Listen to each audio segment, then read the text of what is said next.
I think என்ன வந்து first ஹாலிவுட்னு சொல்லலாமா கிருஷ்ணா சார்? ஹாலிவுட்க்கு வந்து இன்ட்ரடியூஸ் பண்ற first I think it will be you.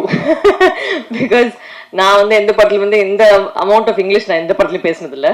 But எனக்கு இங்கிலீஷ் ஒரு பக்கம் ஈஸி, பிகாஸ் என்னோட திங்கிங் லாங்குவேஜ் வந்து இங்கிலீஷ். ஸோ அதனால எனக்கு அது கொஞ்சம் ஈஸியாக இருந்துச்சு எனக்கு. அண்ட் என்னன்னா இதுல படிச்சு கொஞ்சம் ஸ்லோவா பேசணும். ஏன்னா நான் இங்கிலீஷ்ல பேசணும்னா பயங்கரமா ஃபாஸ்ட் பேசி யாருக்குமே புரியாது. ஸோ கோர்ட்டுக்கே புரியாது. ஸோ வந்துட்டு அது வந்து அந்த எஃபர்ட் எடுத்து கொஞ்சம் ஸ்லோவா பேசி ட்ரை பண்ண அந்த படத்துல.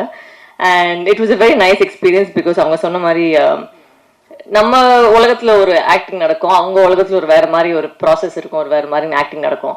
ஸோ அப்படி இருக்கும்போது அவங்க ப்ராசஸ் நம்ம புரிஞ்சுக்கிட்டு அவங்களுக்கு ஈக்குவலா வந்து நம்ம நடிக்கிறது வந்து கொஞ்சம் ஒரு ஹெல்தி காம்படிஷனா இருந்துச்சு.